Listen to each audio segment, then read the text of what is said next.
वाहेगुरु जी का खालसा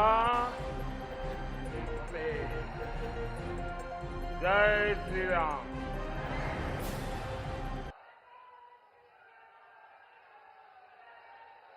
भारत माता की, भारत माता की। सबसे पहले तो मैं आप सबकी क्षमा मांगता हूं क्योंकि मुझे आने में थोड़ा विलंब हो गया और मुझे बताया गया कि आप काफी समय से बैठे हैं, इंतजार कर रहे हैं। मैं गुरदासपुर की इस पावन धरती को प्रणाम करता हूं। ये डेरा बाबा नानक जैसे पवित्र स्थान से सुशोभित है। इसमें हमारे गुरुओं के आशीर्वाद जुड़े हैं। मैं देख रहा हूं आपका ये उत्साह, ये प्यार गुरदासपुर और बीजेपी का ये रिश्ता कुछ खास है।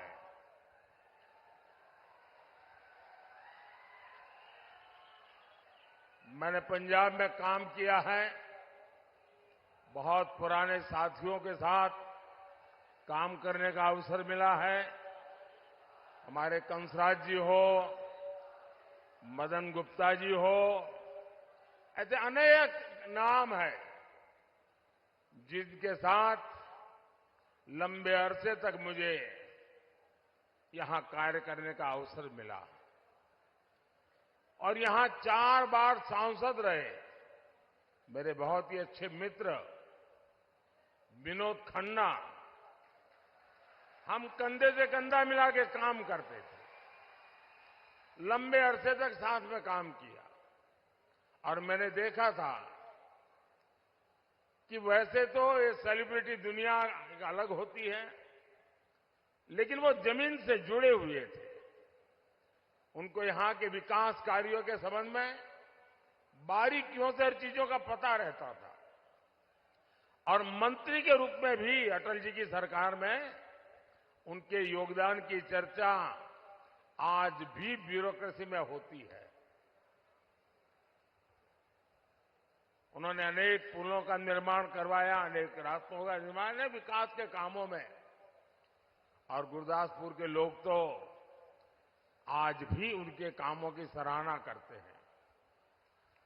गुरदासपुर का तेज विकास हो, पंजाब का तेज विकास हो और देश का तेज विकास हो,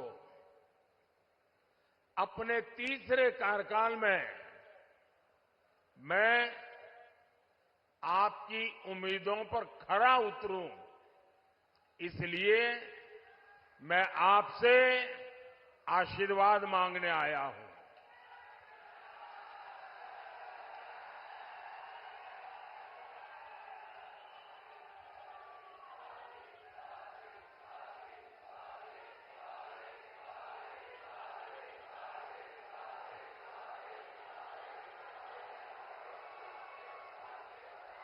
साथियों, 2024 का चुनाव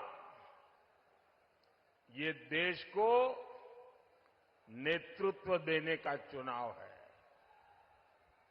आज एक और बीजेपी और एनडीए है।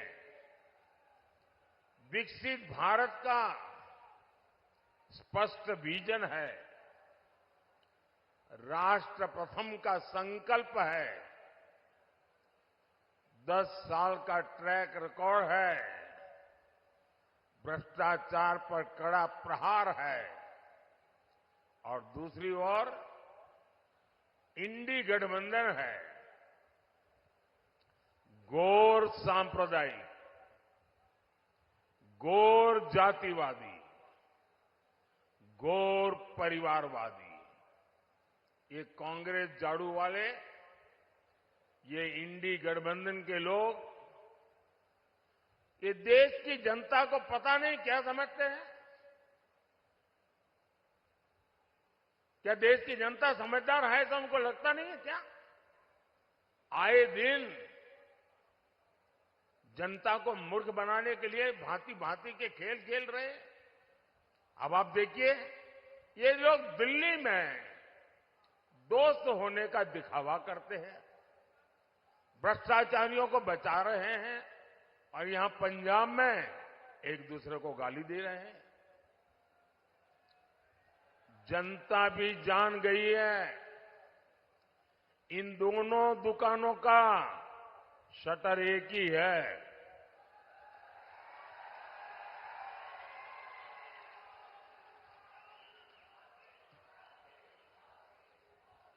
इसलिए इंडी गठबंधन को हराने के लिए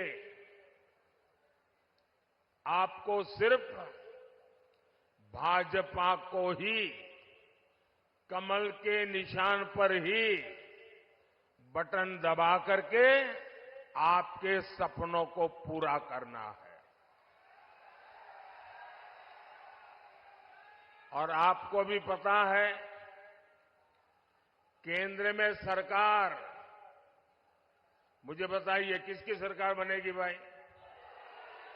आप बताइए किसकी बनेगी?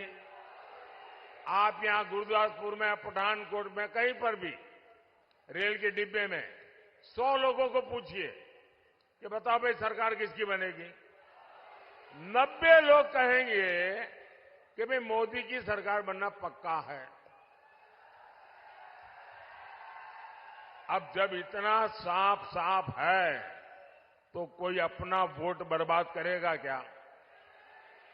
कोई अपना वोट फालतू में ऐसे खर्च कर देगा क्या? और इसलिए इस बार कोई दुविधा का माहौल ही नहीं है। इस बार सबसे ज्यादा घाव इसी इंडी गठबंधन ने दिए। आजादी के बाद विभाजन का घाव, स्वार्थ के चलते अस्थिरता का घाव, पंजाब में अशांति का लंबा दौर, पंजाब के भाईचारे पर हमला, हमारी आस्था पर चोट। कांग्रेस ने पंजाब में क्या कुछ नहीं किया। यहां इन्होंने अलगाववाद को हवा दी, फिर दिल्ली में सिखों का नरसंहार करवाया। कांग्रेस जब तक केंद्र सरकार में रही, दंगाइयों को बचाती रही। ये मोदी है जिसने सिख दंगों की फाइलें खुलवाई। ये मोदी है जिसने आरोपियों को सजा दिलवाई। आज भी कांग्रेस को, झाड़ू वाली पार्टी को इस बात की तकलीफ है, इसलिए लोग मोदी को दिन रात गालियां देते फिरते हैं। साथियों, जब देश हित की बात आती है तो कांग्रेस पार्टी आपको सबसे पीछे खड़ी नजर आएगी। आप याद करिए, कांग्रेस जब पंजाब में सत्ता में थी तो ऑर्डर्स कहां से आते थे? कांग्रेस चाहती थी कि रिमोट कंट्रोल से पंजाब की सरकार चलाएं, लेकिन कैप्टन अमरिंदर सिंह जी ने ये दिल्ली के शाहजादे का ऑर्डर मानने से इनकार कर दिया। वो सेना के देशभक्त जांबाज थे। उन्होंने सीमावर्ती राज्य होने के कारण राष्ट्रीय सुरक्षा को प्राथमिकता दी। उन्होंने दिल्ली के देश विरोधी ऑर्डर लेने बंद किए। परिणाम क्या हुआ? कांग्रेस के शाही परिवार और शहजादे ने उनको मुख्यमंत्री पद से हटा दिया। पंजाब का ये अपमान क्या कोई कभी भूल सकता है? भाइयों बहनों, दुर्भाग्य से आज भी पंजाब को रिमोट से चलाने की कोशिश हो रही है। दिल्ली के दरबारी पंजाब चला रहे हैं। पंजाब के सीएम वो अपने आप से एक फैसला नहीं ले सकते। इनके मालिक जेल गए, पंजाब की सरकार ठप पड़ने लगी।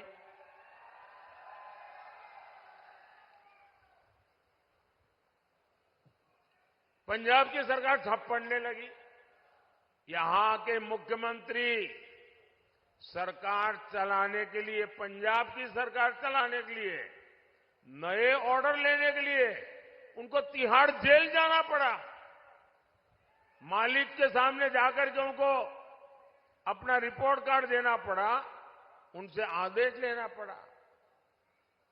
आपको पता है 1 जून के बाद कट्टर भ्रष्टाचारी फिर जेल जाएंगे। क्या फिर पंजाब की सरकार जेल से चलेगी क्या? आपको ऐसी सरकार मंजूर है क्या? ऐसी पद्धति मंजूर है क्या? ये पंजाब का अपमान है कि नहीं है? ये वीर भूमि का अपमान है कि नहीं है? ये गुरुओं की भूमि का अपमान है कि नहीं है? क्या ये पंजाब के भविष्य को दांव पर लगाने की बात है या नहीं है?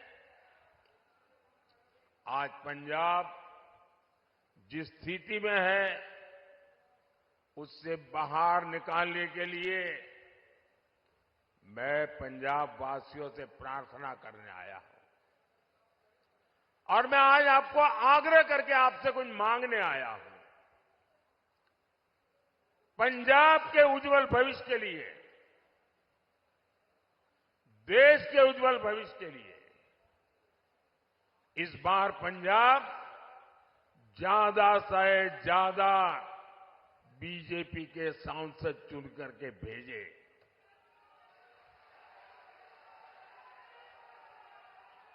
आप वोट देकर अपना काम कीजिए। 5 साल आपके सपनों के लिए मैं जीऊंगा।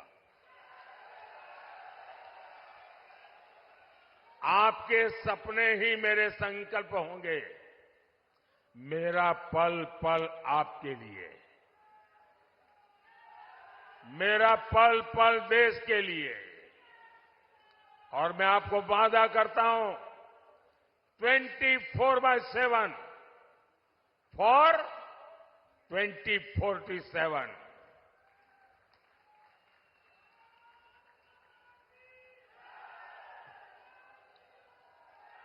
साथियों, ये इंडी गठबंधन वाले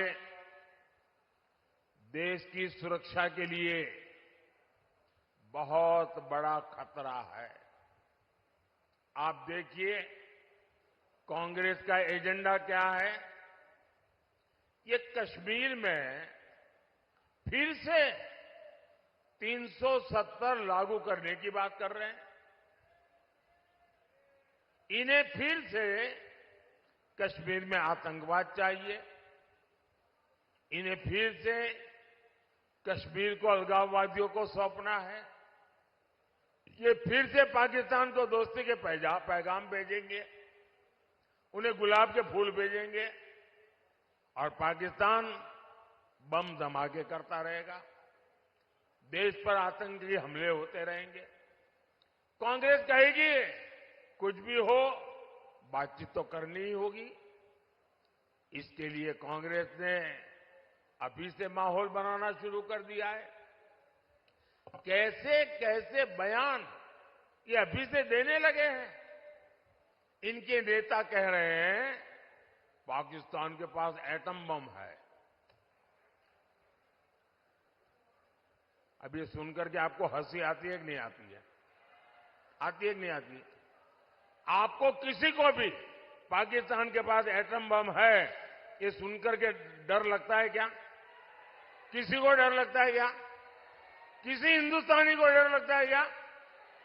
ये कांग्रेस वाले कांप रहे बोलो। क्या ऐसे लोग देश चला सकते हैं क्या? ऐसे लोग देश को सुरक्षा दे सकते हैं क्या? इनके लोग कहते हैं पाकिस्तान से डर करके रहना होगा। ये इंडी गठबंधन वाले पाकिस्तान की भाषा बोल रहे हैं, लेकिन ये भूल रहे हैं ये नया भारत है, ये घर में घुसकर मारता है।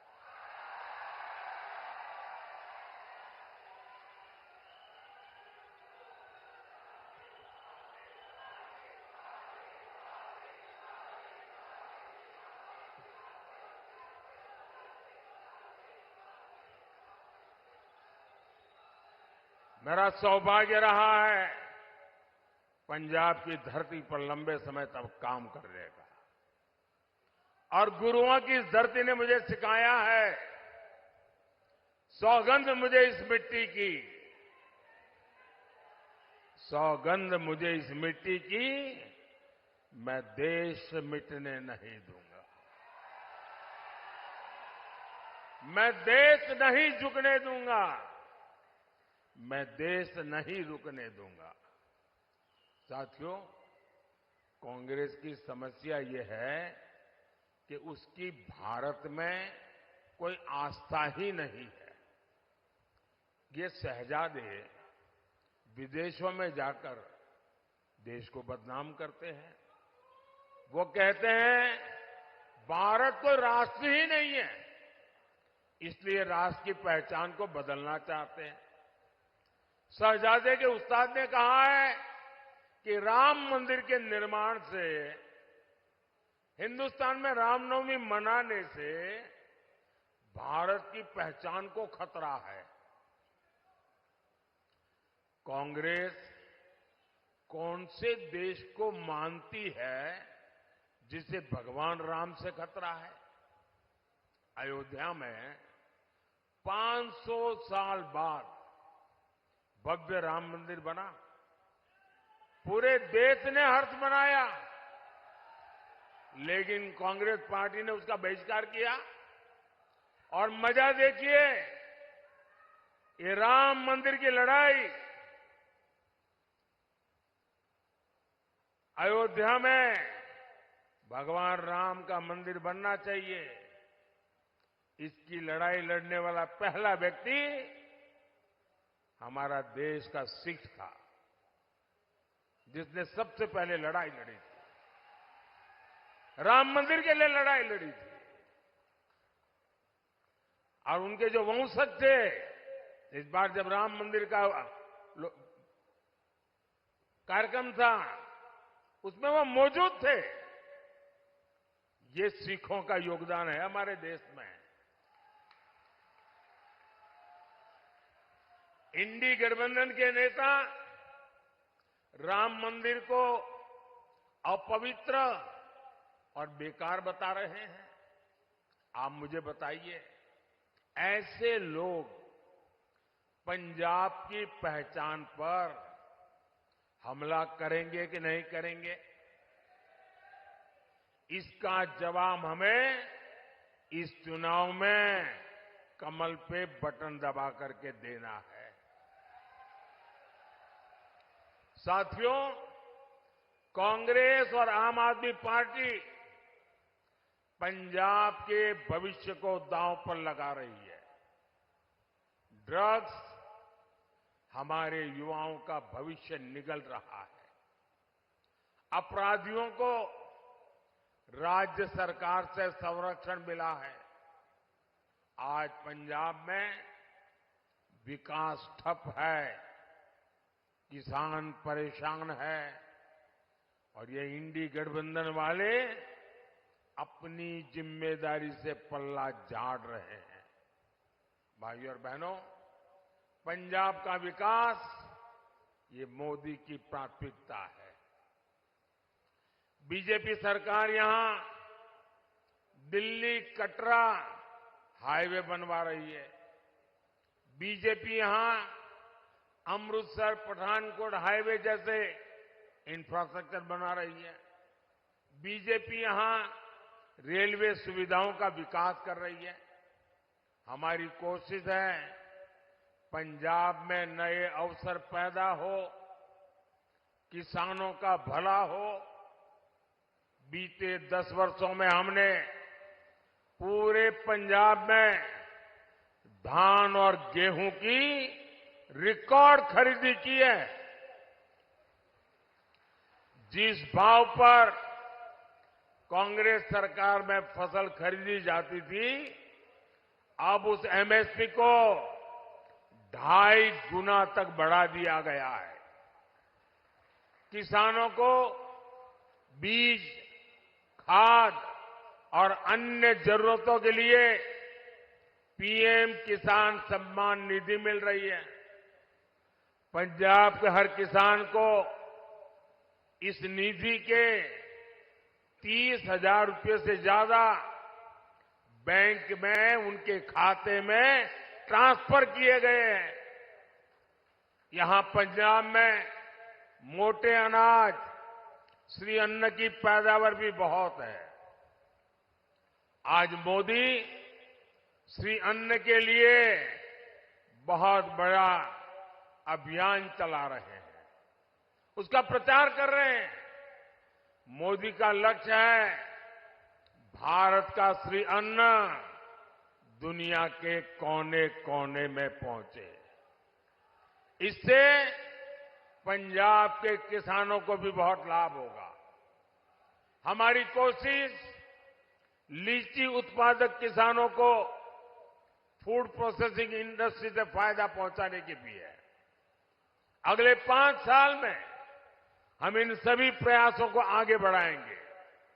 भाइयों और बहनों, ये महाराजा रणजीत सिंह जी की धरती है। और जब मैं महाराजा रणजीत सिंह जी का पुण्य स्मरण करता हूं, तो काशी के सांसद के नाते हर बार मेरा सर झुक करके उनको नमन करता है। आप जो काशी जाते हैं ना, काशी विश्वनाथ महादेव के दर्शन के लिए, वो स्वर्ण जड़ित है। वो सोना महाराणा रणजीत सिंह जी ने जड़ा हुआ है। काशी के विश्वनाथ महादेव में स्वर्ण जो जड़ा हुआ है, वो हमारे महाराजा रणजीत सिंह ने जड़ा है। और इसलिए काशी के सांसद के नाते मैं हर बार सर झुका करके उनको प्रणाम करता हूं। यहां की मिट्टी में हमारे गुरुओं का प्रताप और बलिदान शामिल है। हमें विकसित पंजाब, विकसित भारत के मंत्र को साकार करना है। इसके लिए मुझे आपसे आशीर्वाद चाहिए। मोदी आपसे यह अनुरोध करने आया है, 1 जून को गुरदासपुर से दिनेश सिंह बब्बू जी,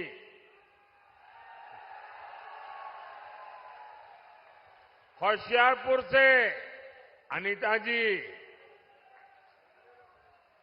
अमृतसर से तरनजीत सिंह संधू जी, इन सबको कमल का बटन दबाकर भारी बहुमत से ये विजयी बनाइए। और ये हमारे अमृतसर के उम्मीदवार हैं तरनजीत जी। पिछले 10 साल में हम दोनों साथ में काम कर रहे हैं, सरकार के बड़े अफसर रहे हैं। अमेरिका में भारत की साख बढ़ाने में उन्होंने बहुत बड़ी भूमिका अदा की है। और सबसे बड़ी बात है, वो उस परंपरा के संतान हैं जिन्होंने सीखी के लिए जीवन बलिदान दिए थे, उनके संतान है। ऐसा परिवार के व्यक्ति आज भारतीय जनता पार्टी का कमल का निशान लेकर के आपके पास आए। मैं आप सबसे आग्रह करता हूं कि आप पूरी शक्ति से भारी मात्रा में हर घर से मतदान करने के लिए निकले, कमल पे बटन दबाएं और हमारे इन सभी साथियों को विजयी बना करके दिल्ली भेजिए। और जब आप कमल पे बटन दबाएंगे ना, वो वोट सीधा सीधा मोदी के खाते में जाएगा। और इसलिए मेरा आग्रह है कि आप घर घर जाइए, ज्यादा से ज्यादा, 1 जून अब दूर नहीं है, हमने पूरी ताकत लगानी है। और हर परिवार को ये भी कहना कि अपने मोदी जी गुरदासपुर आए थे और मोदी जी ने परिवार के हर किसी को नमस्कार कहा है, तो मेरा नमस्कार पहुंचाओगे? बोले सो निहाल। बहुत बहुत धन्यवाद।